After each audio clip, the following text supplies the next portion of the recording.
Defense news in a nutshell, your fortnightly guide to all that's happening in MINDEF and the SCF in under 5 minutes.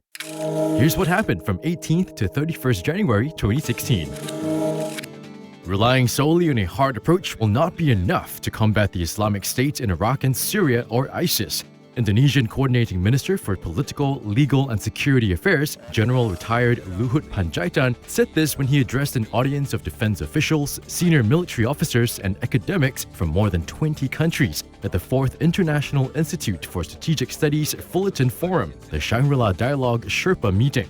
The first foreign keynote speaker at the Fullerton Forum since its establishment in 2013, General LaHood shared his perspectives on the ISIS situation.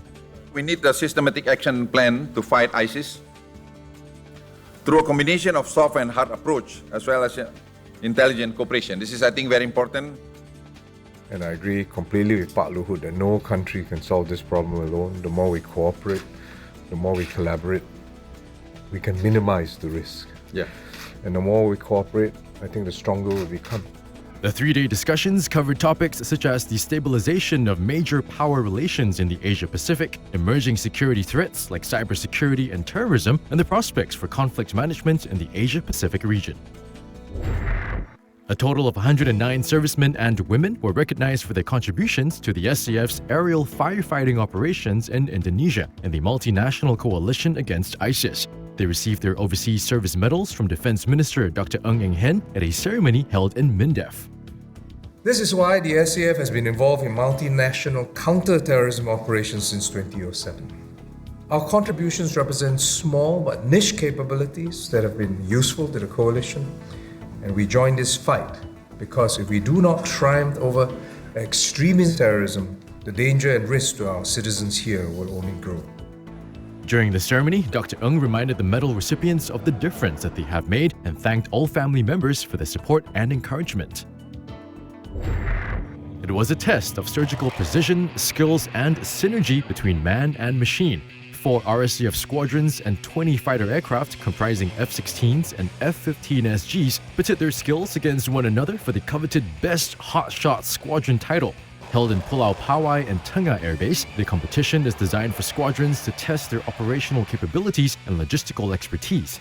The biennial Hotshot Challenge tests the squadron's skills in areas such as basic weaponry, weapon loading, and precision and creative marshalling. A high level of integration and coordination across the different platforms is needed for teams to succeed. For more details on these stories, visit mindef.gov.sg. Now let's check out what's buzzing on our social media channels. Over at the Waiyuru training area in New Zealand, Senior Minister of State for Defence Ong Ye Kung met the troops from 21st and 24th Battalions Singapore Artillery who were taking part in exercise Thunder Warrior.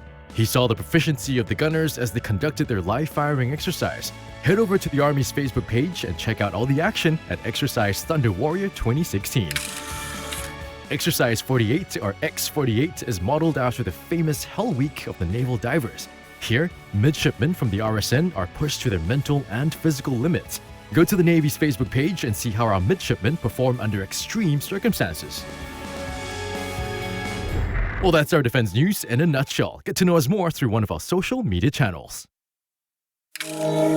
This is Mike from Power 98, signing off.